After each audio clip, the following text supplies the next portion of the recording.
Voilà, alors pour le texte, dans mon exemple, on va se préparer un petit bloc de texte. On va le mettre à cette position dans cette page, donc je ne cherche pas de la précision mirobolante ici. Hein. Et on va importer notre texte. Importer 14, c'est juste.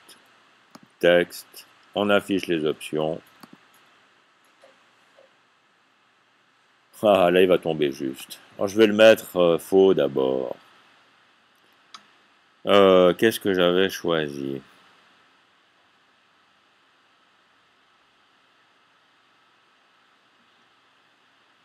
Qu'est-ce que c'était? C'était ça, Macintosh, Europe centrale.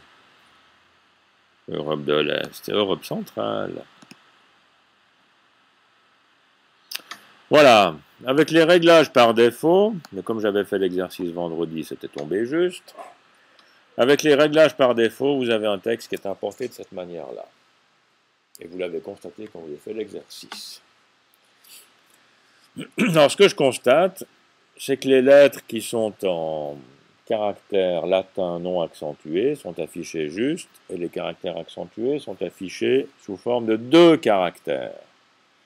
Et je vous avais indiqué que si ce phénomène se produit, c'est que c'est très probablement un codage UTF-8. Le codage UTF-8, c'est un codage où les caractères non accentués s'affichent sous forme de 1 caractère, parce qu'ils sont codés sur 7 bits.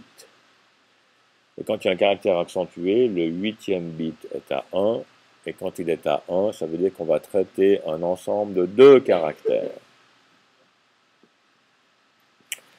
Alors si on va sur Internet, et qu'on cherche dans Wikipédia UTF-8, vous avez une longue explication sur ce qu'est l'UTF-8. Unicode, gna gna gna, transformation format 8 bits. Alors, si vous avez des insomnies, vous lisez 2-3 paragraphes là-dedans, vous êtes sûr de vous endormir, il n'y a pas de problème. Blablabla, description, et voilà une explication du codage.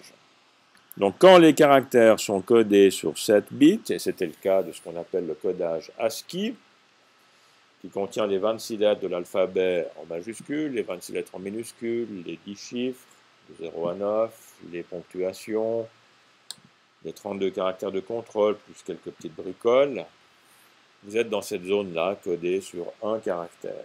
Dès que le premier bit est à 1, on est codé sur 2 ou 3 ou 4 caractères. On est dans les zones étendues, dans les parties qui concernent le chinois et autres.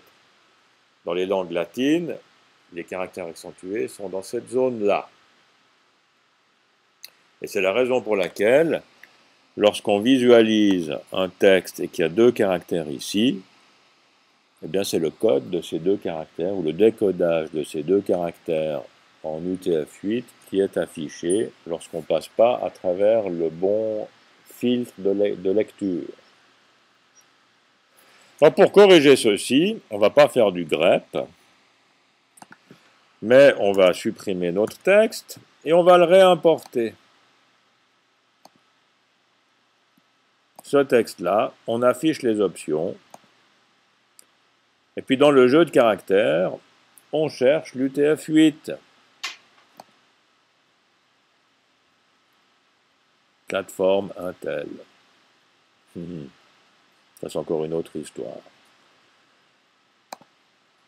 Voilà, j'importe. Et maintenant, mes caractères accentués sont justes. Et j'ai gagné.